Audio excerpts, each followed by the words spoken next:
It is the 25th of November 2019 in the Western Pacific, and after a few days of relatively quietness as far as the tropics are concerned, another area, even here in late November, is starting to develop yet again. This is located towards the west of Chuuk, towards the east-southeast of Guam. This is Invest 94W.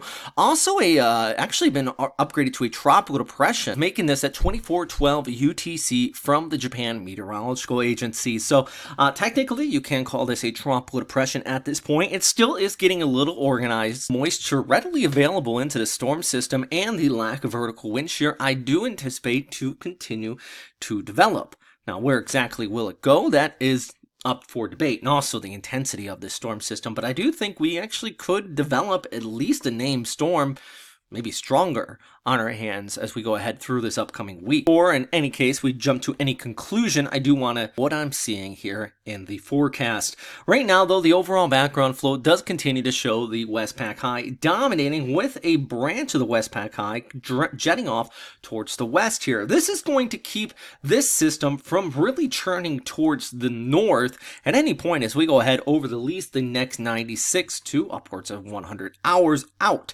As this does start to move towards the west, though, it could develop, and given the amount of positive vorticity and moisture in the area, I think we could have a tropical depression and close to a tropical storm, at the very least a tropical wave, pass towards the south of Guam as we go ahead into Tuesday night over through Wednesday. See that here? This is, by the way, using the Windy app with the GFS model overlaid, and as we go ahead into Tuesday, you can kind of see this just tracking towards the south of Guam. That center of circulation starting to wrap up. You compare that with the ECMWF model, very similar outcome. Now, this is mainly windy on the northern half of the system. This is a direct correlation with the Westpac High towards the north. You have that low pressure centered towards the south, and you just get a tight pressure gradient that often sets up with that. So not a full-on tropical system, but a tight wind gradient along that northern end of the circulation. So I do think it is going to be a pretty breezy Tuesday night over through Wednesday across Guam and Saipan. Probably some scattered showers with it as well. Could even get a heavier downpours, but not a full-on typhoon pending any significant changes in the next 72 hours to the forecast. As you probably noticed with the overall background flow, that flow does continue to push off towards the west. Now, there is a lot of question marks by the time this gets closer to Yap and Palau. And the reason for this is, will this high pressure ridge towards the north continue to remain in place, or will it continue to strengthen? The models are really not in agreement with that particular outcome. In fact, this is one of my favorite long-range outlook, is the ECMWF ensemble. The GFS is a simpler one, but I'm going to just show you the ECMWF. And what you're kind of seeing here is when you have these lines really close and tight bunched up together, it would indicate that the model is confident that something will take place. But when you start to see it diverge or even form different areas of low pressure, then it really is not in agreement at all. So let's watch this area as we go ahead over the course of the next, well, let's first push it out to about 96 hours. The models still remain rather tight, but beyond 96, watch how it kind of diverges.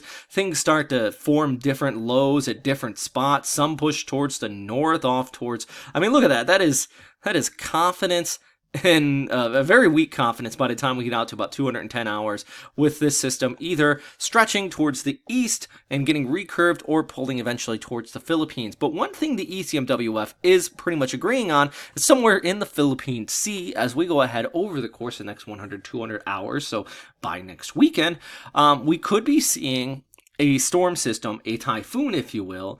Actually, the pressure here is showing 950 to 960 in some of these in the Philippine Sea, just towards the east of the Philippines. Exactly where it would go, lots and lots of debate depending on how that high pressure ridge works on it towards the north. Another view of what I'm talking about, this is the ECMWF, not this ensemble, but basically just the wind barbs here, once again using that Windy app.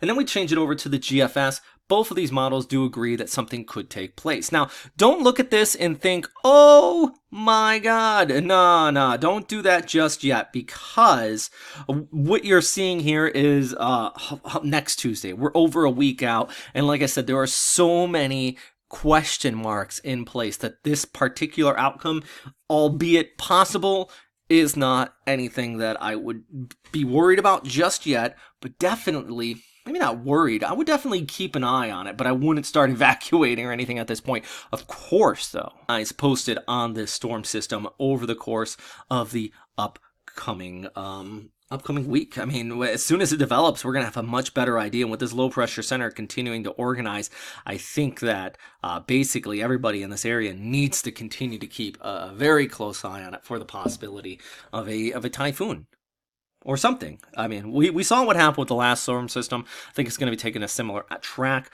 but there's a lot of question marks here. Anyways, that's all for now, guys. If you have any questions, comments, or suggestions, please post them down in the comment box below. I always appreciate feedback. You guys know that.